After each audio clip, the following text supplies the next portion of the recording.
First, I would like to tell you thank you, AMU, for organizing such kind of forum. Second thing, I don't want to target any person, but I would like to ask about RNDP policy, which is leading a permanent segregation. Their policy, I think, very similar to the new apartheid policy of the South Africa. Even though we were the victim of the political oppression and economic exploitation and social anarchy and cultural celebration, we are the most victim. Even though if he said we are cross-border settlers, if we are cross-border settlers, after gaining independence, there are 6 times election in the Burma. In every election, we have the right to vote. And in every election, we have the winner of MP. Is it possible that a foreigner have the right to vote or to become a parliamentary seat? Answer me, please. Thank you. Thank you. So perhaps while Oo Hla Sa is briefly on some of the key words. Our RNDP party principles of development, equality and democratization. We are demanding for equality. Equalities of each individual, equality of national equality for oppressed ethnic peoples. In my own opinions, we Rakhine peoples are oppressed by the Burmese military dictatorships. So in my whole life, I am always against the Burmese dictatorship. I was always favors for the oppressed peoples, including Muslim Rohingyas. That's my idea. And the election, concerning with the election, and I think that everybody has to vote to be elected in Myanmar. Now, Muslim leaders are elected, Muslims can vote freely, and Muslim leaders are elected. Now they are in the parliament. That is not a great issue, I think. Thank you. More questions? We have 1, 2. Good afternoon, sir. My name is Dr. Lam. Hello. Okay.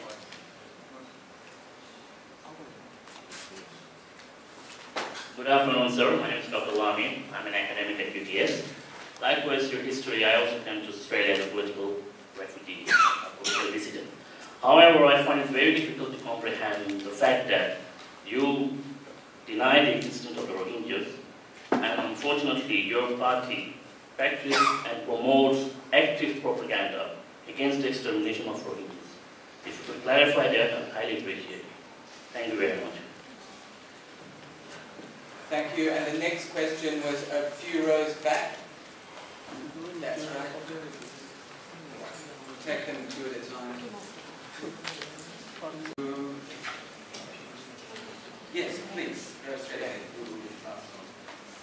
We are Rakhine parties and Rakhine leaders are not the rulers of Rakhine. The happening incidents are fully responsible for the governments and high-ranking officials. We are not the ruler, we are opposition leaders. The opposition leaders.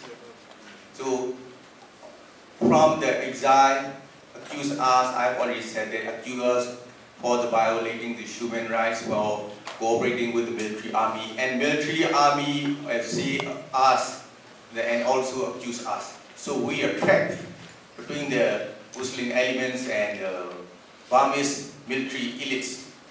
That's the truth. I've always said that we are always sympathies for the oppressed people. We are always against the oppressor.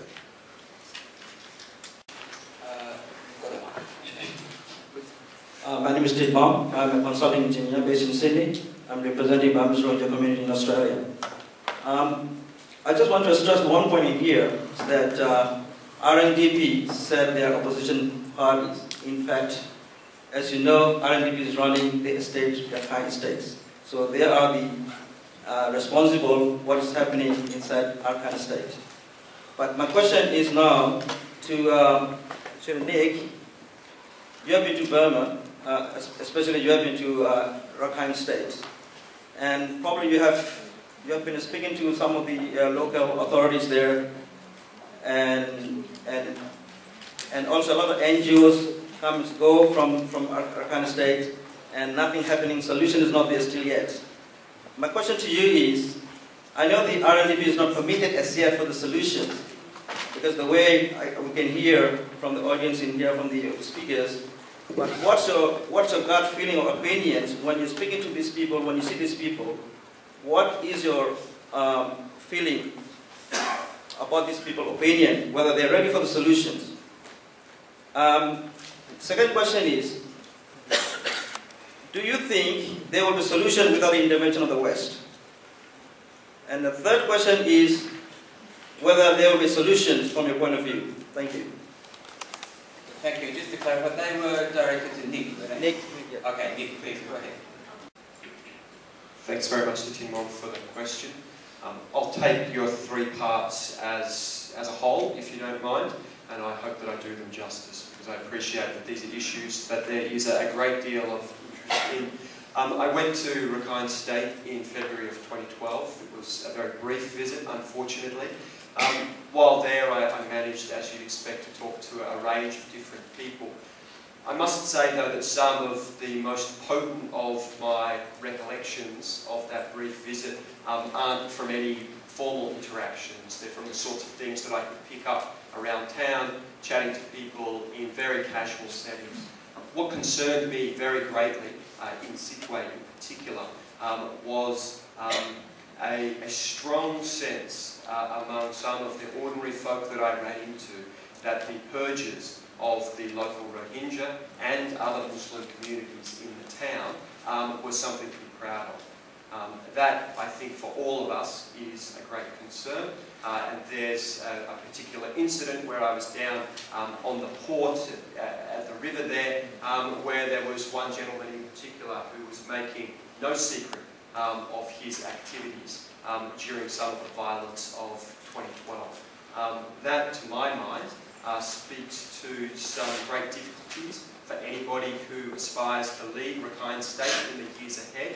I think it would be in everybody's best interest for those sentiments to be put to one side. I'm heartened that our prominent and indeed controversial Rakhine political leader who joins us on this panel here this afternoon appears to have stated that, to his mind, the Rohingya are deserving of some citizenship, some greater belonging in the Union of Myanmar. That is, to my mind, the only way forward.